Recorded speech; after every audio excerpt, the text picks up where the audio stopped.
Et moi, j'ai toujours essayé de faire en sorte que les gens travaillent sérieusement sans se prendre au sérieux. Et je pense que si on arrive à ça, pas se prendre au sérieux, ça marche super bien. Entrepreneurs en résilience, un podcast d'HEC Paris pour découvrir ceux qui entreprennent hors des sentiers battus depuis de nombreuses années. Et si nous faisions un pas de côté pour ouvrir une autre perspective sur l'entreprise et l'économie. Aujourd'hui, nous sommes avec Jean-Charles Correa dans les locaux de Défi, centre de relations clients adapté aux personnes sourdes et malentendantes, lancé en 2009. Donc DEF, c'était effectivement sourd en anglais, et je voulais un petit jeu de mots. Ça m'a paru, quand j'ai quitté mon entreprise, je travaillais pour une société de logiciels internationale, pour dire que je créais je voulais créer un centre d'appel pour les personnes sourdes. Tous mes collègues, j'étais directeur à l'époque, j'avais un très bon poste, très bien payé, etc. Tous mes collègues m'ont dit tu vas revenir dans 6 mois, parce que ça ne marchera pas. Parce qu'un centre d'appel pour sourds, c'est juste c'est un oxymore en fait, donc ça ne fonctionnera pas. Et moi, je l'ai pris comme un défi. Et du coup, c'était le petit mot valise que j'ai créé comme ça, avec sourds et défi. Et le défi, c'était de transformer des sourds en conseillers clients, et c'est un défi qu'on a réussi. Ça fait 10 ans. On a fait nos preuves et je crois qu'aujourd'hui on est incontestable et incontesté.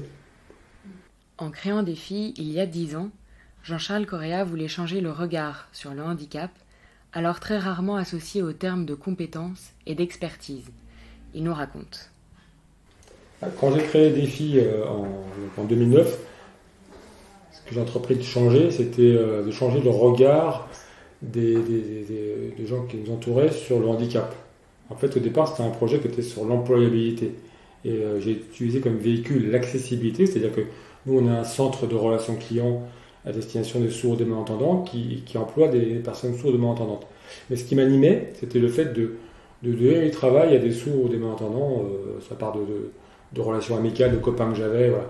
Et c'est ça que j'ai entrepris de changer. C'était de montrer qu'on n'était pas obligé d'avoir un regard condescendant ou en mode assistanat sur le handicap, mais que ça pouvait être une approche plus riche à mes yeux, c'est-à-dire de dire on prend des personnes qui ont effectivement une particularité, effectivement qui sont en situation de handicap, et on voit comment on peut les aider à compenser ce handicap, je parle bien de compensation, pour en faire des experts dans un domaine donné. En l'occurrence, notre domaine, c'est la relation client adaptée aux personnes sourdes et malentendantes. L'ambition long terme, c'était et c'est toujours de créer une filière métier pour effectivement des gens qui sont éloignés de l'emploi et de leur montrer qu'effectivement dans ce métier-là, il y en a évidemment d'autres qui sont dans ce métier-là, ils ont toute leur place et quelle que soit leur particularité, ils peuvent être. Alors nous, on a commencé à travailler avec des personnes sourdes, mais ça peut être des personnes non-voyantes, ça peut être des personnes à mobilité réduite, ça peut être des personnes qui ont d'autres particularités, d'autres spécificités, mais que le monde de la relation client, c'est un monde qui est très consommateur en ressources, donc il y a besoin c'est un secteur qui crée de l'emploi et que les personnes en situation de handicap ont toute leur place dans ce secteur-là dès lors qu'on leur donne les moyens de se former et d'accéder au savoir réel qui existe dans ces métiers. Parce que c'est un métier d'expert quand même. Même si on n'a pas toujours le sentiment quand on se fait appeler par quelqu'un à 22h qui veut nous vendre une fenêtre ou une cheminée alors qu'on a un appartement, mais c'est vraiment un métier d'expert en réalité. Nous on travaille pour plusieurs opérateurs de télécom. Quand tu dépannes de la fibre, c'est extrêmement technique. Les formations durent 3 à 6 semaines pour être capable de faire ça. Donc pour moi, c'est déjà de l'expertise. Donc on ne fait pas uniquement de la relation client commerciale pour essayer de satisfaire les clients, mais on fait de la relation client technique. Donc ce qu'on appelle effectivement la prise technique. Et là, ça demande effectivement une vraie expertise en dehors de l'expertise du métier, c'est-à-dire de savoir comment gérer les conflits. Les gens appellent rarement pour dire qu'ils sont contents. Donc ils appellent en général, ils sont un petit peu énervés, ils sont contrariés, ils ont un souci, en tout cas ils ont un problème. Donc ça, il y a un savoir-être qui consiste à les accueillir comme il se doit, ça c'est déjà une forme d'expertise.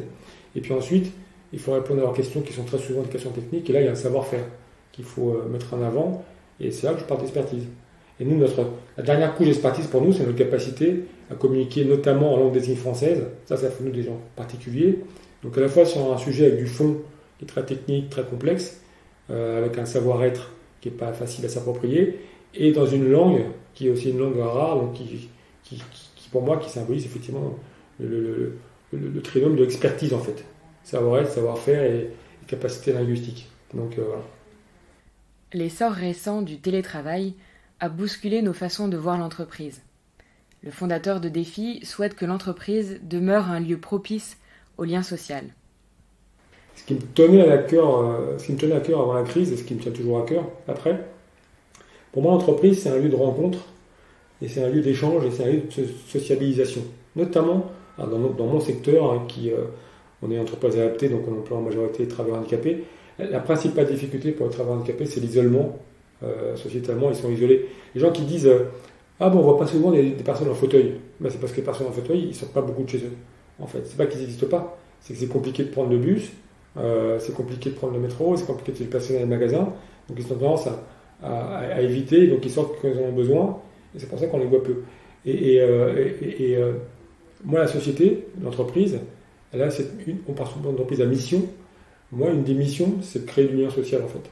Faire en sorte que les gens, ils aient, alors d'une part, des collègues, des choses à raconter, des gens qu'ils rencontrent dans la journée. C'est pas forcément leurs amis, c'est leurs collègues, mais ça peut devenir leurs amis. Qu'ils aient aussi une dignité. C'est-à-dire que rentrer chez soi en disant aujourd'hui j'ai fait ça, c'est pas pareil que de dire aujourd'hui je suis resté sur mon canapé, j'ai touché mes allocs. Donc ce qui est possible. Ça, c'est pas forcément politiquement correct, mais c'est ce que je pense. Je pense que beaucoup de gens ont envie de cette dignité. Et en fait, elle n'arrête pas proposée parce que le système a été depuis longtemps un système un peu compassionnel, encore une fois, où on s'est dit la meilleure façon d'aider les travailleurs handicapés, les personnes handicapées, c'est de leur donner de l'argent pour vivre. Mais certains, ils ont envie de gagner cet argent. Donc ils ont envie de le mériter. Non pas que les autres ne le méritent pas, mais ils ont envie d'être acteurs de cette présence sociale et d'amener leur valeur ajoutée parce qu'ils en ont aussi, évidemment. Donc moi, la société, pour moi, avant et après, elle doit avoir cet objectif. Et c'est vrai que je suis un petit peu inquiet par rapport à tout l'engouement qu'il y a pour le télétravail, notamment, parce que ça, moi, je pense que c'est une façon de détricoter complètement cet objectif. En disant, moi, je reste chez moi. L'entreprise, c'est jamais qu'une plateforme d'échange entre ma force de travail, ma compétence et un salaire. Donc, j'ai pas vraiment besoin de mes collègues et je m'enrichis pas de mes collègues parce qu'en fait, quand on travaille à distance, on n'a que des contacts utiles et peu de contacts futiles. Donc, la futilité, je pense que c'est un truc que je voudrais bien ne pas voir disparaître dans le monde de demain. Et ce qui se profile là dans le monde de demain, c'est justement le manque de futilité. Tout devient sérieux, un petit peu aseptisé. Très bien, mais à quel moment on va rigoler, quoi? À quel moment on va rigoler ensemble, en fait? Parce qu'au bureau, on rigole ensemble. Donc, par exemple, pas que là, hein, mais moi, je passe pas une journée au bureau sans rigoler. Ça m'arrive jamais. Ça m'est jamais arrivé. Pendant qu'on était confinés, on échangeait moins, on se parlait moins, c'était virtuel, c'était pas la même chose. Ça m'a rappelé ce qui m'intéressait, en fait, dans la vie quotidienne, notamment dans le monde du travail, c'est l'échange et la rencontre, en fait. C'est ça que je trouve riche. Et ça m'a donné envie d'en avoir encore plus au sortir de la crise. Concernant l'activité, nous, si on parle de défi, on n'a pas été très fortement impacté. Notre métier, la relation client et notre portefeuille de clients qui sont, pour la plupart, c'est des opérateurs de télécommunications, des banques, des fournisseurs d'énergie et des gens du e-commerce. Ils n'ont pas eu de baisse d'activité. Donc nous, en conséquence, on n'a pas eu non plus de baisse d'activité, voire au contraire. On travaille pour la Poste et tout le monde comprend que pendant le confinement, la Poste a été très sollicitée, donc nous on a eu beaucoup plus d'appels que d'habitude. Les opérateurs de télécom, c'est la même chose. Les gens voulaient souscrire à des abonnements, avaient un problème avec leur box, etc. Donc voilà. Le secteur financier pour lequel on travaille, c'est la même chose. Ils avaient besoin de savoir des choses sur leur compte en banque, etc. Donc ils s'en préoccupaient, l'énergie pareil, donc voilà. On a une base client qui a travaillé, donc nous on a travaillé aussi. On n'a pas eu de baisse d'activité, on a perdu peut-être 20% de chiffre d'affaires parce qu'on avait des gens qui n'étaient pas là, en fait. Et pas parce qu'il y avait moins de travail.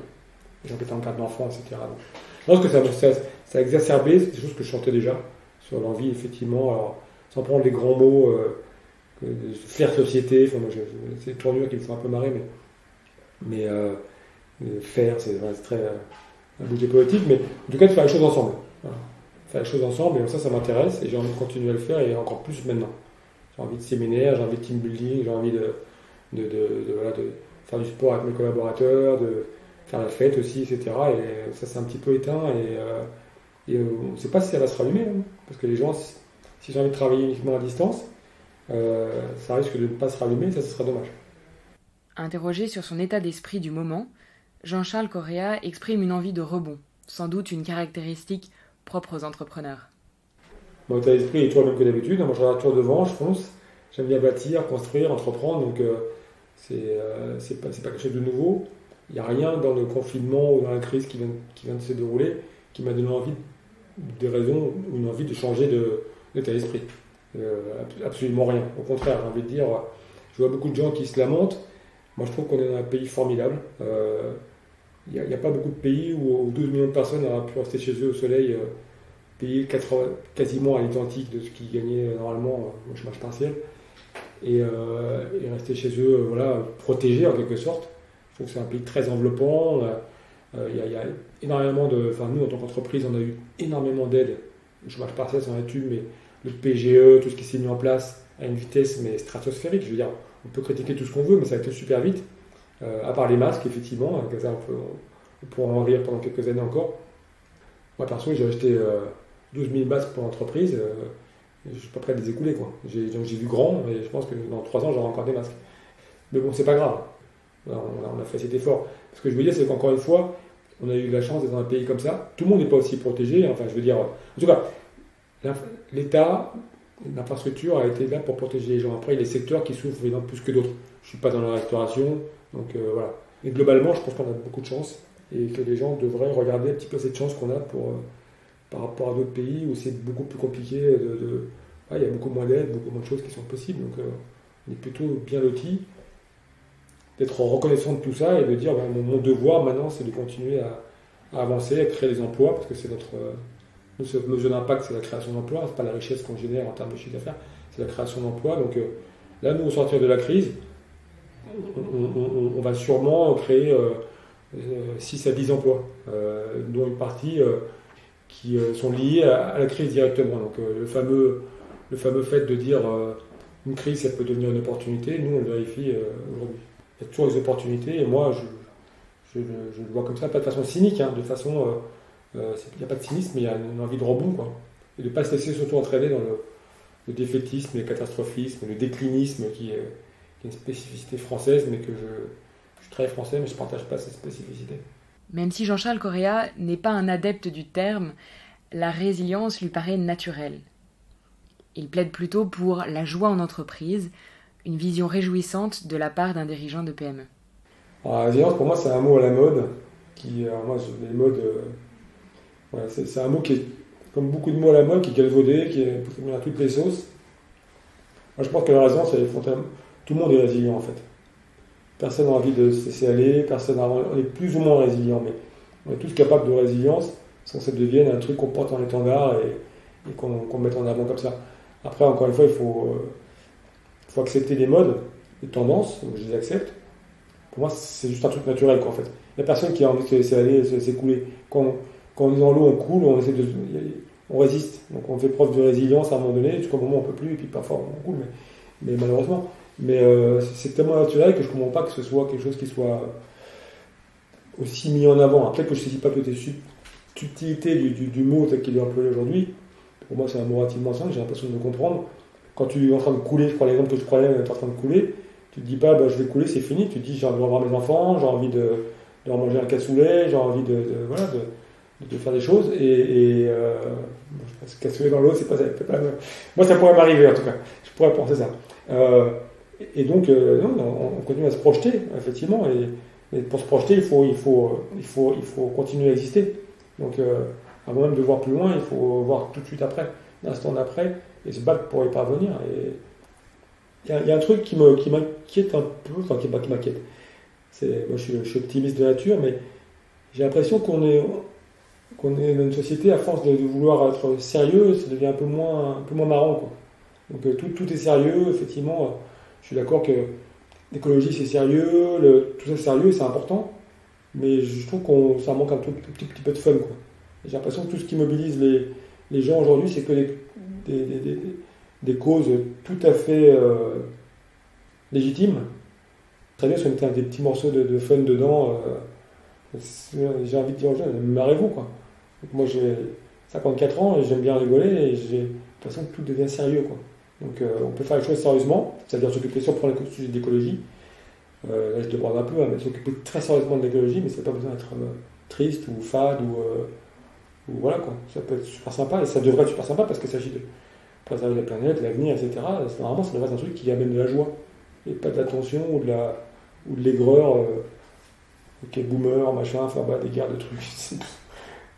C'est ridicule. Mais nous, ce combat, effectivement, qui est neutre, un combat, c'est un grand mot parce que je trouve ça un peu prétentieux comme mot, mais en tout cas, cette quête, voilà, cette envie et cette quête de sens qu'on a eu avec des filles, que j'ai eu et que les équipes ont partagé, on l'a toujours fait dans la bonne humeur. Nous, dès le départ, on a créé l'association Team Défi pour faire des activités sportives ensemble. J'ai voulu montrer mais je ne suis pas le premier évidemment, hein, que le travail, c'est pas une peine en fait. Si on regarde mon bureau, voilà, les étoiles qui sont là, c'est des graffeurs, c'est des gens des artistes voilà, qui dégagent plutôt de la joie. Et je pense qu'on peut mettre de la joie dans tout. Donc moi j'ai toujours essayé de faire en sorte que les gens travaillent sérieusement sans se prendre au sérieux. Et je pense que si on arrive à ça, pas se prendre au sérieux, ça marche super bien. Voilà, on a un sujet sérieux, mais on n'est pas en mode on est une entreprise adaptée, donc il faut être sérieux. Nous, on se marre avec nos collaborateurs, et quand on va faire du paintball avec nos collaborateurs, voilà, ou des activités qui. La première fois qu'on a fait une soirée avec les collaborateurs, la première année de défi, on n'était pas beaucoup encore, ils m'ont demandé de faire un karaoké. Donc je rappelle, mes collaborateurs, pour la majorité, sont sourds. On a été faire un karaoké, mais c'était un truc de malade.